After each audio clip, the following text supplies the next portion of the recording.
Welcome to For Belysning.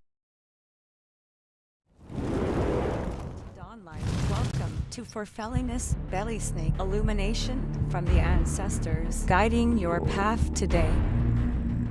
Every day, someone's little girl, daughter, sister, girlfriend, fiance, wife, cousin, mother, auntie, grandmother, great-grandmother, elder, disappears, shattering a family, a community, the world. There is something we can all do. Remember them.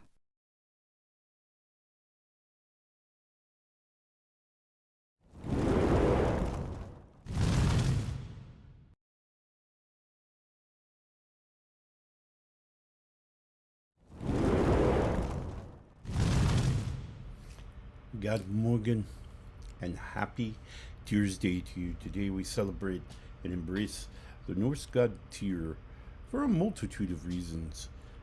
Earlier in his documented history, we see where Þórr is the god of justice and law and equality. He's also a warlord as well.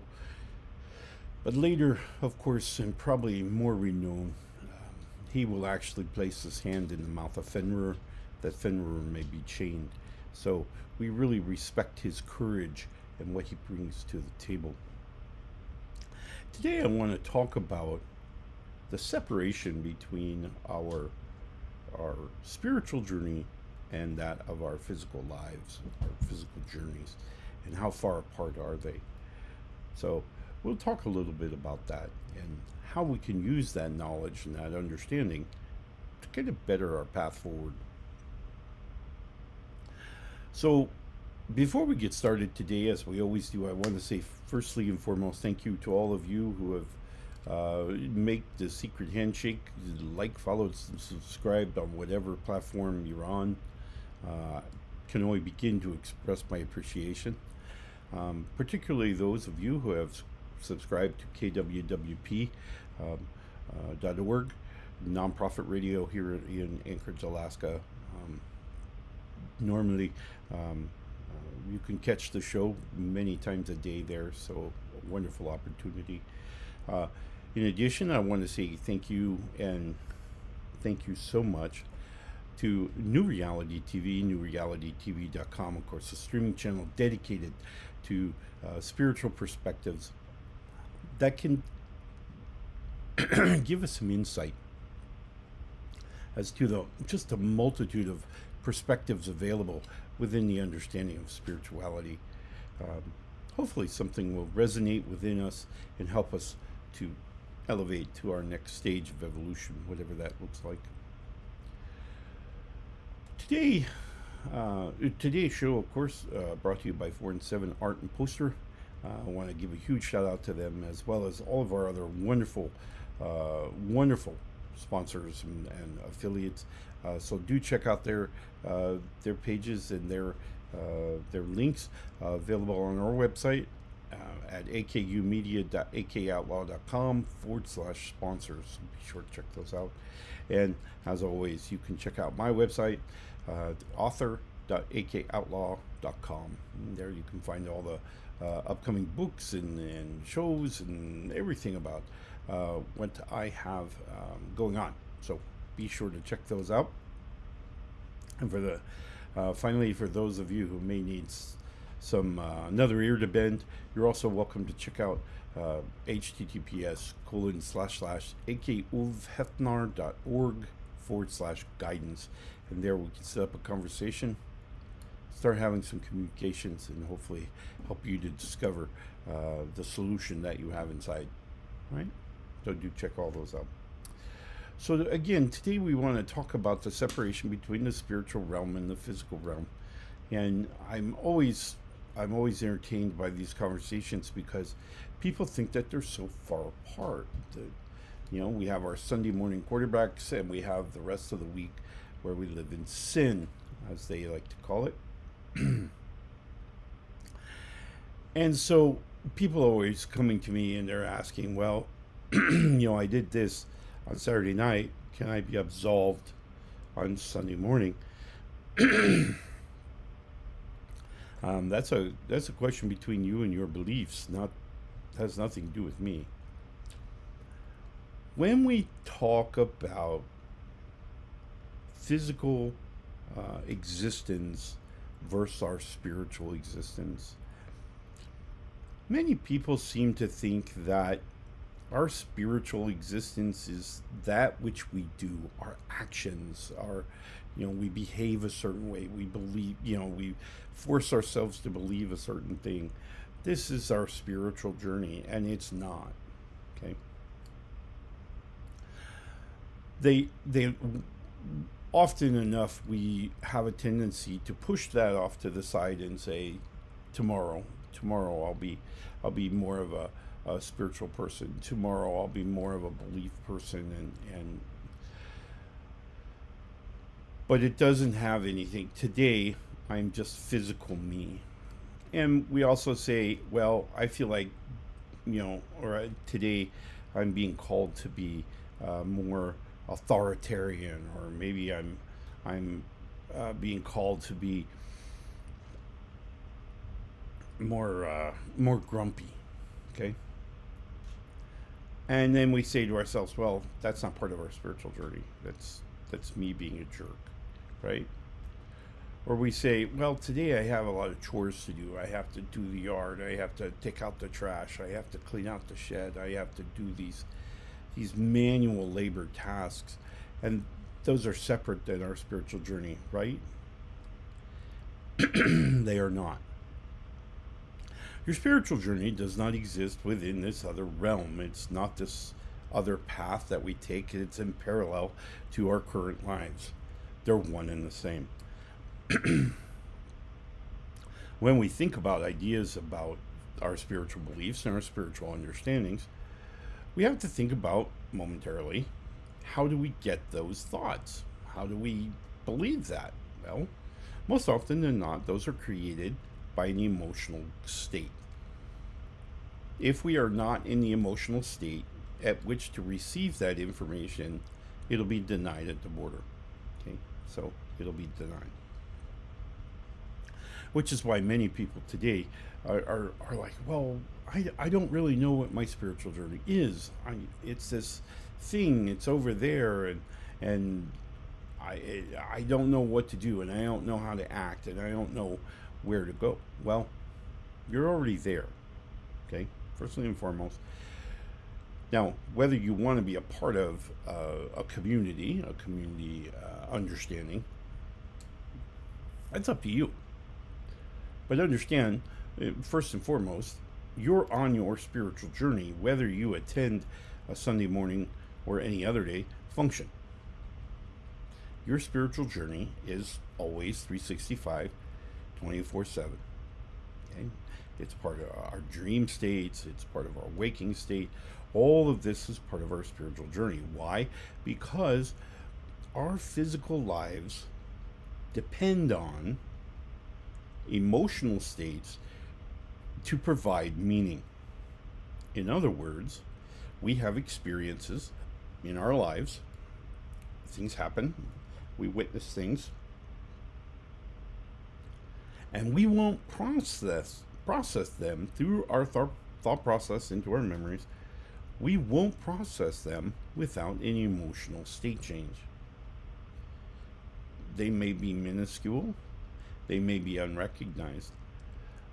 But it is that emotional status change that is our spiritual journey. Okay? We are investing in our spirit. Our spirit is controlled, managed, overseen by an emotional state at which we currently are in. Prime example. For those of you who may attend some kind of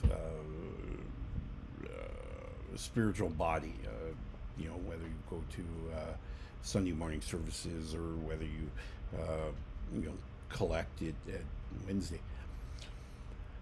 whatever it is, and you go there and you're traffic is horrible on the way there, right? So it puts you in a mood. Yes, you are got maybe a little bit of road rage going on when you show up to this function. Usually it takes you a few minutes of being in this function, of maybe listening, of being part of it, to start to change that emotional state, right? So you kind of calm down. Okay, it wasn't such a big deal. I'm here now. I'm enjoying whatever, right? This is your emotional state setting you to now receive whatever the message is. Whatever is being delivered to you by the universe at that point in time is now available. Whereas when you got there, if they'd have jumped right into the depth of the teaching, you'd have been like not paying attention. You would have probably ignored it all and just done your thing, right? This is your emotional state presenting you. This is your emotional state controlling the flow of sensory data into your brain. Okay? That sensory input is controlled by your emotional states. Just is. It's what makes you human. So it makes this physical existence. So when we speak of their spiritual journey, and many people try to make our physical journey, taking out the trash, walking the dog, sweeping the floor, mopping the floor, all of these things are separate of our spiritual journey. They are not. They're all part of this wonderful journey that we will go through in our lives, from birth into the physical form to the time we leave the physical form and beyond. Our spiritual path is afforded to us through our thought process, which is then dictated by our emotional state. There are so many ways. For those of you who haven't had a chance to read it, I do encourage you to check out my book, Rewriting Your Emotional Recipes. You can find that on kobo.com. Find that book because it talks about all the places along our thought process. It takes the thought process and kind of spreads it out, right? So we can look at each piece from sensory input to our emotional ring, or what I call our mood ring, down to the well of the self, all the things within the well of the self that makes it work, and how that well of the self then creates this thing called our biochemistry. Our biochemistry then floats through our body. So depending on what's in our body at the time, it's how different emotions or different energies are converted to biochemistry, and then certainly back from biochemistry. Talks about a recipe card that we're going to write our entire lives. We're going to write a recipe card of every time we see a particular chemistry that appears at the horn of feeling. It's going to be identified because we've experienced it in a similar fashion before. So we've written that down. Now the good news is that thing's written in pencil to our needs. We control the flow. We control the cognitive space within that horn of feeling. We control all the different pieces. Okay? Out of the horn of feeling into the me gate. Of course, the me gate is that moment where we get to make the decision whether we're going to subscribe to what was happening before or not. Ultimately into memories. Memories then kind of recycles everything back into a thing called imagination, which then occurs at future sensory input. So do check out the book. Rewriting Your Emotional Recipes is the name of the book, and you can find it again, kobo.com, and there you'll find you can find it. The key to understand the differences now between our spiritual journey and our physical journey is, firstly and foremost, they're not separate. When you appear on Sunday mornings, for those of you who do that, when you appear there, your mood is preset. You've built your emotional state. Your emotional state then provides the filtering at which you receive sensory data: hearing, sight, taste, smells, even touch. All of it is altered by your emotional state at the moment. Okay? Sometimes we may show up to our functions or our where we want to be. We just don't want to be touched. Okay? It's not abnormal. Our emotional state is our emotional state. Understanding that emotional state now sets the precedent, it sets the guardrails, if you will, for how we receive data. So if we show up to our function, that's not to say that we're carved, right? We're not. We don't go there and we say, well, I'm in a bad emotional state, I might as well just go home. No, that's not the case. Your brain and you and others around you who are passing along this thing called influential energies are going to maybe, depending on where you are, maybe be able to kind of soften it and ultimately convert it. But remember, energy it doesn't go from one extreme to the other. It has to stop in the middle. So if we have negative energies have to become neutral energies. Neutral energies can then become positive. Positives have to go to a neutral energy where they can go from neutral then to negative if necessary. So we have kind of the stopgap. And that's very critical to know. That's very critical to understand, because it says that don't think that just because we show up grumpy that's the way it is forever, and that's just too bad, right? Because that's not the case. The case really says, well, I'm negative, and as I interact with people, as people provide for me some influential energies, I'm going to move from that negative into a neutral. Neutral doesn't mean negative, and it doesn't mean positive. It's simply there in the middle. So I refer to it as the meh of emotional states. So our emotions are now driving our sensory input, which then interprets our sensory input in a certain way. So we hear things, and some things may sound conflictive. We get kind of angry. Maybe it fires up some emotions in us, and we go, why is it doing that? Well, that's because our emotional state is set in our sensory input that's now processing what we're seeing, hearing, smelling, tasting, touching, right? So it's a very critical part of our path. They're all part and parcel, one big piece, okay? All right, let us communicate. Do a little communication with the God tier. And what do we have? Tiwaz. Tiwaz is our rune for the day. And Tiwaz says that it's really about honesty, and it's about even-handedness. It's about victory.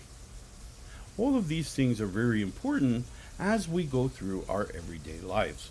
So it is equally important that we embrace honesty, not only with others, with external, but internal as well. So super important that we look to being honest with what we're feeling, and certainly what we're absorbing. Okay? All right. Let us take a quick commercial break. When we come back, I want to talk about real quickly how to put this on the road for your everyday for today, Tears Day, and we'll look at steps to put this on the road for you so that you can embrace a better mental space. We'll be right back. Wear your signal. Australian t-shirts, prints, designs that travel well. On studio to street. Find your fit. Saying the week in this description. It's happening. It's in the air. The time is now. We're all waking up. We're waking up. We're all waking up. It's all shifting. New vibrations. It's you. It's you. It's me. It's all of us. Together. A new time. A new day. A new energy. A new energy. New reality. Awaken with us. Awaken with us. Awaken with us. NewRealityTV.com. Brew a calmer day. Mountainroseherbs brings organic teas and botanicals that you can feel good about. Explore the blends. Find the link in the description below.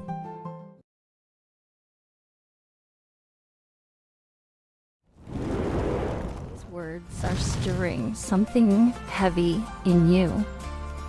You don't have to carry it alone.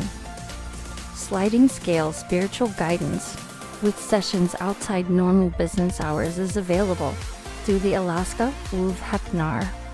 Visit akulfhednar.org/guidance to book a free discovery session.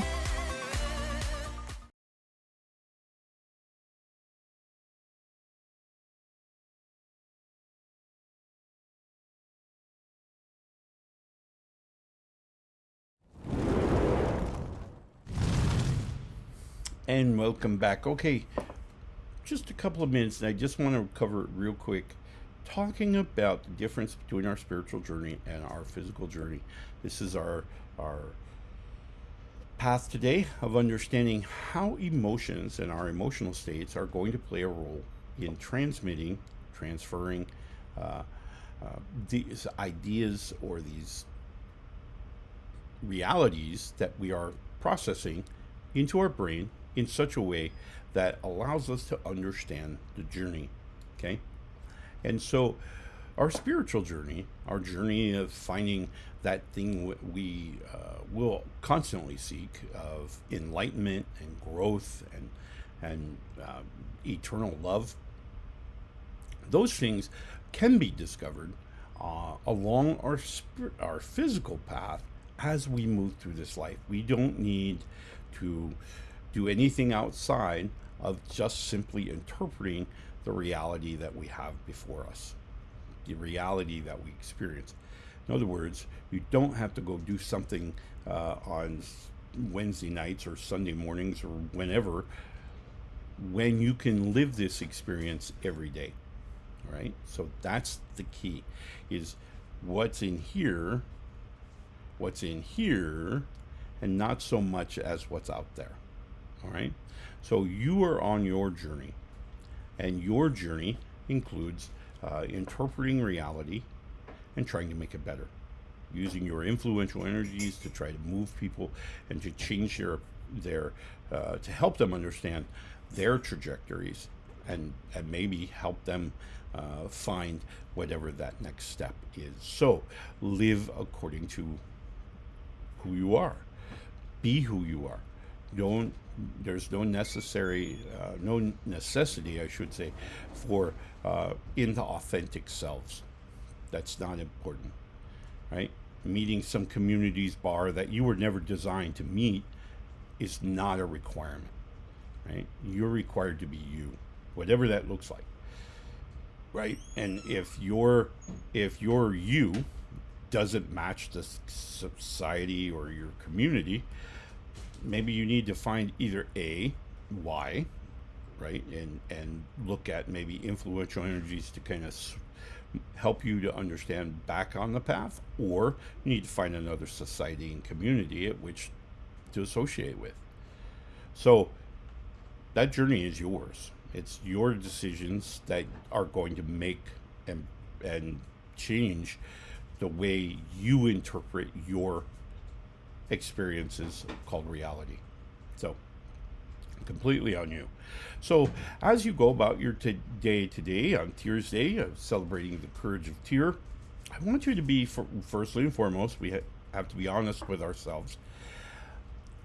And then begin to think about, am I living, behaving, accepting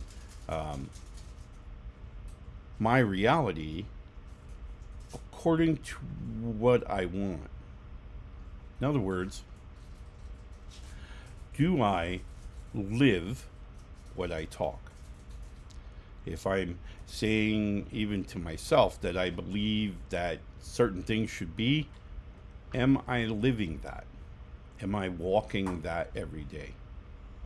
And when we start asking ourselves, we decide and discover, if you will, what truly is our authentic self, and is that the authentic self that we want? It's all decisions that we will make in our lifetime. All right? My friends, I wish you the very best Tears Day, and I hope that I've given some insight and some offerings. Remember, for a true understanding of our thought process and how our emotions affect that thought process, please check out the book, Rewriting Your Emotional Recipes. You can find it again at cobalt.com. It's an amazing book that breaks down the steps along our thought process and explains to us, I think, in fairly clear terms, where we get to make the choice, where we get to decide how we're going to feel, when we're going to feel it, and how that feeling now adjusts the reality at which we experience. So, check out the book, again, cobalt.com, and we will see you again tomorrow, where we'll embrace the wisdom and the quest for wisdom that Odin brought to us and helps us to understand in our everyday life. All right? Love and light, my friends. We will see you again tomorrow for Wootens Day.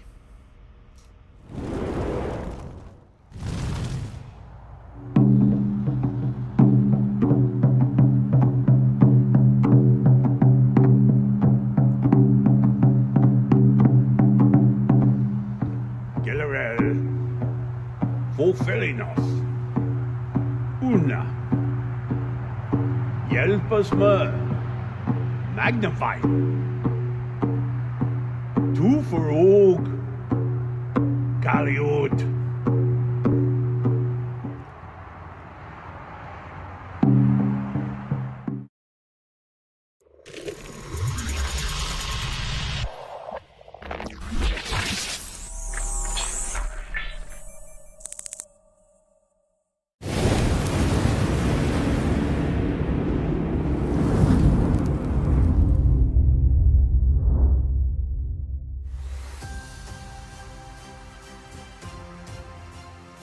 If what we've touched today hits something raw for you, you don't have to carry it alone.